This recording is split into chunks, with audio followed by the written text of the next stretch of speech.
Y ahora sí, vamos con la columna de rock que viene con todo y... Perdón, que me atrasé un poquito. No, Barro. tranqui. Llegó el momento de hablar de Hermoso. la palabra de Dios. Debuta. Sí. Debuta en su columna. Va- Sí, vas a igual santificar no este somos programa. de tiempo, Sachi, porque sabemos que después viene otro programa, ¿no? Sí. Sí.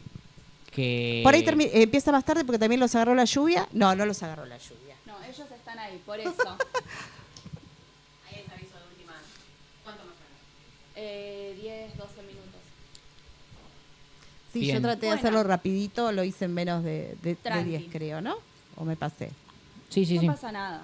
Bueno, es que hoy vamos a hablar de la iglesia. Vamos a hablar de la iglesia Vamos a hablar santificando el de la iglesia. programa. Hoy o la semana que viene, porque tal vez la podemos hacer incluso en 2 partes, no hay Dale, problema con perfecto. eso si estamos medio justos de tiempo. De la institución eclesiástica. Sí. Ah, pensé que venían a decirnos algo. Sí, nos está levantando en este momento del Nos están estudio. echando. Levantamiento. Muy bien, re, bravo. Tenés presión, Qué ahora tenés Ahora presión. sí me Público. siento más presionada que antes, perfecto. Que Vamos se- con esto. que Vas se a llama- santificar ¿cómo el se llama programa. él? A partir de ahora el Joaquín, programa hermoso está... nombre. Perfecto. Joaquín. Bienvenido, Joaquín. Gracias. A partir de ahora el programa está santificado. Santificado. Oficialmente Porque santificado. A mí me llama la atención que hasta ahora no se habló de la iglesia, que es una institución fundamental para este periodo, para cualquier periodo histórico, la verdad. Para el país. Porque, Sí. Para el país, sí, y que se fue transformando a lo largo del tiempo, porque lo que hoy conocemos como la iglesia, que es una estructura vertical y jerárquica, no es lo mismo que esa iglesia del periodo colonial o esa iglesia del periodo revolucionario, ¿sí? Fue atravesando diferentes transformaciones. Por eso, para empezar, quiero hacer algunas preguntas que van a tratar de ser respondidas a lo largo de la columna para entender un poco de qué es lo que estamos hablando. ¿De qué hablamos cuando hablamos de la esfera religiosa en el Río de la Plata? ¿Cuál es el nexo entre la sociedad y el poder político? ¿Cuál es el nexo de esta iglesia, de esta esfera religiosa con estos sectores? ¿Qué lugar tuvo el clero dentro de las transformaciones? Primero, con la formación del virreinato, es decir, con las reformas borbónicas, y después a partir de la revolución y de las reformas eclesiásticas. ¿Sí? Entonces, bueno, para empezar, Sí. cuando pensamos en la institución eclesiástica en el Río de la Plata, es una institución que atravesó muchos procesos, que tuvo distintos cambios, que incluso tuvo resistencias hacia el interior y se tuvo que ir adaptando a las diferentes propuestas institucionales de los distintos estados, tanto de la monarquía como después del periodo revolucionario.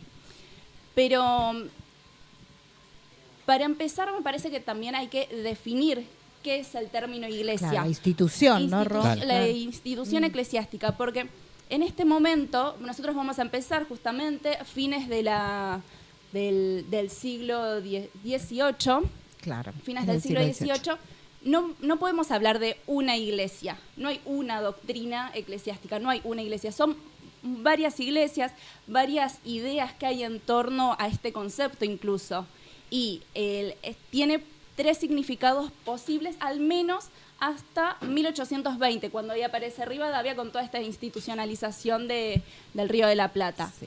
En primer lugar, refiere al conjunto universal de los fieles católicos, es decir, Ok. a las personas, a los religiosos, Claro.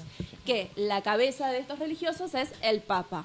Después también tenemos a la Iglesia como una diócesis, que es la circunscripción territorial, es decir, las iglesias que están dentro de un territorio que agrupa varias parroquias bajo una jurisdicción y bajo el cuidado de un obispo.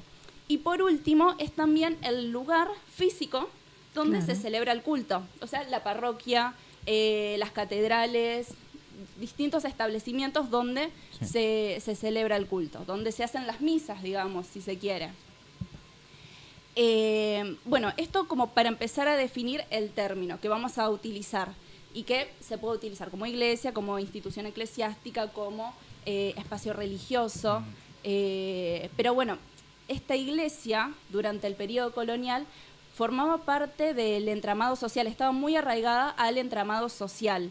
no tenía solamente que ver con la cuestión espiritual, sino que tenía una fuerte presencia en lo que es el ámbito político, en el económico y en el ámbito social principalmente. De poder, Tenía, ¿no? Claro, Claro. poder, pero también con la comunidad, muy en contacto con la comunidad, de los lugares donde no llegaban algunas instituciones, ¿quién estaba? La iglesia, el cura, el párroco. Sí, donde el Estado por ahí no se puede hacer presente está la iglesia. Exactamente, que hoy en día Sí, una muchas lógica veces que se sostiene hoy, sí. sigue sucediendo, sí.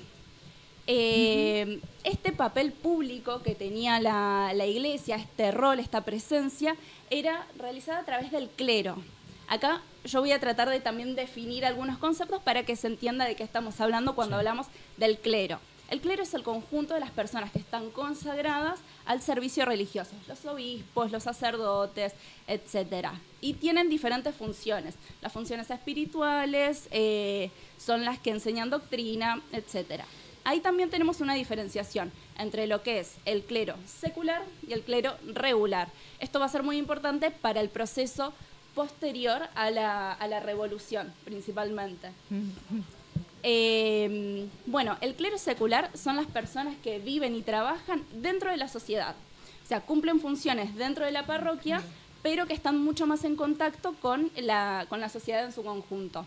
Mientras que el clero regular vive dentro de las comunidades religiosas, pueden ser conventos o los monasterios. Monasterios, claro, más encerrado. Exactamente. Sí. A partir de las reformas borbónicas, lo que se intenta hacer es reforzar un poco el control estatal sobre este fuero eclesiástico. Lo que se busca es reorganizar las diócesis y racionalizar o también reorganizar lo que es el cobro del diezmo. ¿Por qué esto es importante? Porque esto es lo que le generaba cierta autonomía al clero, que podían manejarse sin tener sin tener a quien rendirles cuentas, justamente. Y se buscaba a su vez convertir a la iglesia o a estos sectores en un instrumento del Estado. O sea, que funcionen también para el Estado, no solamente dentro de sus prerrogativas religiosas, que tengan ahí un rol, ya que tienen este rol social, bueno, que el Estado también haga uso de este rol social que tiene la iglesia. Claro. Por eso se quiere que tenga un poder más vertical y burocrático. ¿Para qué? Y volviendo a la cuestión del diezmo, para debilitar a las familias pertenecientes a las élites, porque lo que sucedía mucho era que quienes estaban metidos dentro de estos sectores religiosos, quienes tenían mucho poder ahí, con el diezmo, con la entrega de... Es plata, el diezmo como material. Como lo material, claro. Eran estas familias pertenecientes a la élite, que tenían el recurso para poder hacerlo y podían tomar decisiones hacia el interior de la iglesia. La designación de los obispos, o sea, había una serie de cuestiones que les permitía por hacer este aporte voluntario, espiritual, un aporte espiritual, ¿no? De onda. De onda. Entonces, bueno, esto era lo que se quería ir cortando a partir de las reformas borbónicas, que también tenían una cuestión dentro de la iglesia. Y como ya dije varias veces, la iglesia tenía un poder también dentro de la comunidad. El Estado quería que se empiecen a convertir en un sector útil para la sociedad, que empiecen a tener mayor actividad, mayor participación. La iglesia, el clero, era uno de los sectores más ilustrados en este momento, en un momento en el que había un analfabetismo muy extendido. Era uno de los sectores más ilustrados. Entonces lo que se esperaba era que ocupen el rol de educadores y de alfabetizadores. Y muchas veces sucedía que a partir de tomar estos roles como sacerdotes, como obispos, también empezaban a promoverse ciertos liderazgos involuntarios dentro de estas mismas comunidades. Bueno, a partir del proceso revolucionario tenemos una transición a otro orden institucional. La iglesia tiene que volver a readaptarse a otro orden. Rearmarse. Claro. Sí. Y a partir de este momento empieza a darse un debilitamiento del poder eclesiástico y de la influencia religiosa en la sociedad. ¿Puede ser que el clero esté muy asociado a la corona? Estaba en muy ese as- momento, y por eso también la ruptura con la Revolución de Claro, Mayo genera sí. algo ahí. Sí, hay que empezar a secularizar la Claro. sociedad, hay que romper eso, que las instituciones del Estado dejen de tener esta presencia religiosa, Los ¿no? poderes, Que claro. sea como más racional. También Sí, es un la, poco- ilustración ilustración. francesa. El Estado moderno. Claro, Por el poder. Estado moderno justamente se busca crear a estos ciudadanos modernos. Sí. Joaquín quiere Que decir para algo. eso La relación con la corona es con los Habsburgo, no con los Borbones. Por eso cuando se da la ruptura hacen que los jesuitas se quiten del territorio. La relación Iglesia. es con los Habsburgo, no con los Borbones. Los Borbones rompen con eso. Hay un porque problemita. Sí. Otra visión de dónde, quién es el que tiene la potestad sobre el sujeto. Lo del regalismo y todo ¿El eso, Papa ¿no? Sí, sí. o el rey? Claro, ¿Quién está supeditado a quién? Ahí entra el otro conflicto dentro de la misma iglesia de quién está supeditado a quién. claro. Exactamente, Gracias, sí. Joaquín.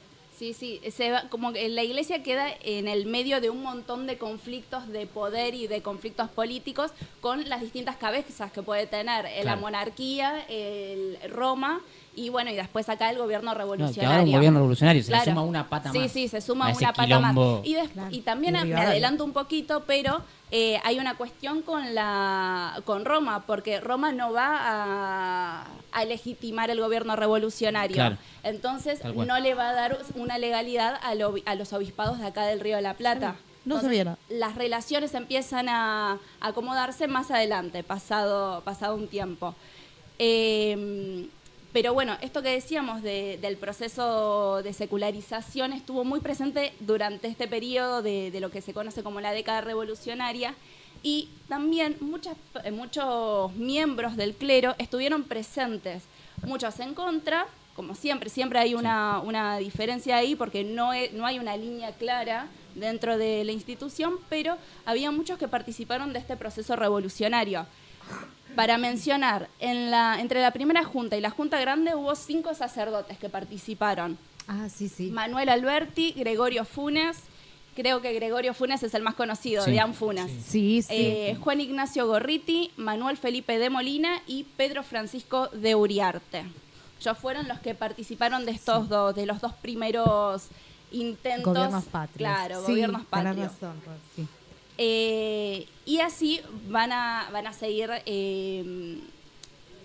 conflictuados con la cuestión de la revolución de este periodo a lo largo de esta década. Para 1820 la iglesia se enfrenta con otro problema, que ahí llega nuestro querido amigo Rivadavia. Rivadavia los quiero sacar. Rivadavia, Sí, no sí. es que los quiere sacar, es que quiere otra vez institucionalizar, tener poder sobre la iglesia. Claro. Secularización. o sea, Es el secularizar. problema, ¿no? Secularizar, El pero poder. controlar. Claro, Él quiere poder. controlar la iglesia. Él quiere Él controlar no es la liberal. iglesia. Es radical, dijimos que es radical. De Jeremy Bentham. Sí. Bien, bueno, durante el gobierno de Martín Rodríguez con Rivadavia como ministro se hacen una serie de reformas y una de estas es la reforma eclesiástica. La pregunta que surge en este momento es ¿qué hacer con la religión? En esta búsqueda de lo que se mencionaba antes, de la construcción de la ciudadanía moderna. Porque un poco las reformas que trae Rivadavia son para eso, para construir una ciudadanía moderna, un nuevo sí. sujeto. Más del lado del ¿no? hombre que de la iglesia, ¿no? Sí, Claro. Ideas una un de, poco más la- revolucionarias. de las cosas que por ahí lo influyen a Rivadavia, o la idea de religión que tiene Rivadavia de administrar la religión, tiene que ver más con Jeremy Bentham, que se recomienda, entre los dos se recomiendan a Hegel. Hegel tiene, a diferencia de los iluministas franceses, Sí. Hegel tiene una corriente iluminista también, pero muy eclesiástica, donde la iglesia está muy presente y tiene un rol muy importante. Quizás por ahí va la idea de Rivadavia, o por ahí no. Hay un ministro, Hay algo está de Julián II eso. Agüero, que es del grupo ribaviano y es sacerdote. O sea, está metido en el Claro. núcleo. Sí, de y esa reforma. nuevamente está el conflicto al interior del sector eclesiástico entre quienes apoyan Claro. la reforma, porque hay muchos que apoyan esta Sí. reforma y muchos que no. Y Como ahí también Tagle. se da, claro, sea, se el da, motín. se da una disputa entre ellos también. Claro. Nuevamente, además de la cuestión del control, surgen las mismas demandas o las mismas exigencias que venían con un poco las reformas borbónicas. Esto de correr o terminar de romper los vínculos con las familias de élite para poder desarticular algunos de los beneficios que se garantizaban a través del diezmo. El control, Es claro, nuevamente, claro, es terminar de de controlar la institución. Además se eliminan algunas órdenes religiosas, se nacionalizan bienes de conventos y se crean algunas estructuras de supervisación. Esto quiere decir que el Estado asume el rol de control y la financiación de la Iglesia. Claro. Ahí ya no necesita diezmos, sino que es el Estado quien empieza a poner recursos para la Iglesia. Bien, después de esto, este conflicto sigue su curso porque se aprueba la reforma eclesiástica, se le sacan estas instituciones, se nacionalizan los bienes y el conflicto con Roma sigue vigente. Sigue vigente porque no se avala al obispado de Buenos Aires, no se da. Existe. Claro, es como que no existe. Acá también hay una cuestión porque en 1825 Buenos Aires firma un tratado con Gran Bretaña en donde se permite la tolerancia de cultos disidentes. Entonces esto vuelve a generar un conflicto con la Santa Sede.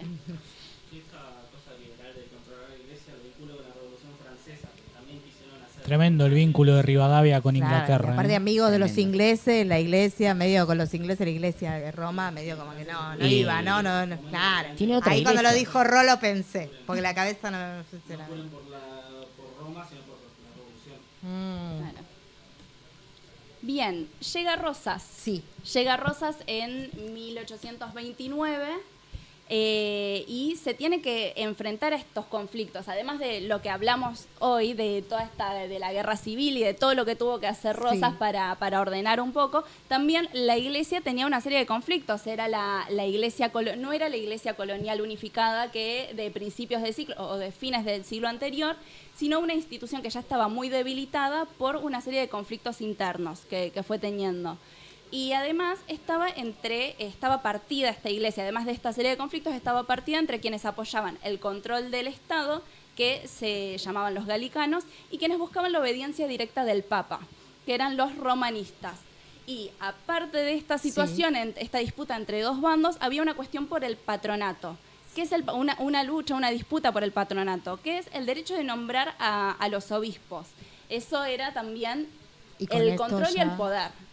Que elegí si querés algo, Ro, para que ya cerremos lo de la época de Porque Rosas. el obispo predicaba, así viene ¿no? O sea, viene de vuelta. Claro, es el que baja línea. Y ya termino, Bien. Es muy importante el obispo en Lo ese que sentido. te quede más Entonces, importante por decir de la época de Rosas. No, en realidad quiero hacer una especie de conclusión muy breve, que nosotros hoy hablamos de la iglesia, de una doctrina, de una institución sumamente jerárquica, pero que esta iglesia se fue formando a lo largo de los siglos. Claro. Se fue transformando y fue muy importante en la formación del Estado en el periodo revolucionario. Como el Estado tuvo sus conflictos internos para la formación de la iglesia que conocemos hoy. Institución de poder. Exactamente. Sí, señor. Y un datito más, las relaciones diplomáticas entre Argentina y la Santa Sede recién se restablecen en 1840. Bien. Que por ahí lo podemos ver para el segundo gobierno de Rosas, claro, pero recién en ese periodo desde 1810 se rompen las relaciones y se retoman recién en 1840. Bueno, estaba Rosas. Tremendo. Bueno, perdón que llegamos tarde, perdón que nos pasamos, los queremos mucho a todos. Chicos, ¿quieren saludar? ¿Alguno quiere decir algo en especial? Gracias. Yo le mando un saludo a mi familia que me está viendo. Yo también le mando a mi familia de amigos que nos están viendo, Juli que volvió a escribir, a Cristian. ¿Vos también? Yo quiero avisar, comunicar y decir que ahora al término nuestro va a haber un ciclo de charlas sobre, hablemos de lo que nos pasa, salud mental y prevención del suicidio, ¿no? Relacionados son 3 profesionales, por lo que veo, que van a estar hablando de eso ahora, de psicología y psiquiatría, ni bien cerremos nosotros. Y la semana que viene vamos de lleno con el segundo gobierno de Rosas. Nos metemos por completo ahí. Y terminamos la serie de este año. Terminamos la serie. Sí, y nos vamos. Y nos tomamos vacaciones. Creo que va a conducirlo, la compañera Carolina, ya lo estaría sentadita como columnista nada más, así que no me van a tener que aguantar tanto hablando. Voy a hablar un poquito menos. Así que bueno, besos, gracias por estar, que es lo más importante en la vida. Gracias por estar. Gracias. Chao, gracias. Chao.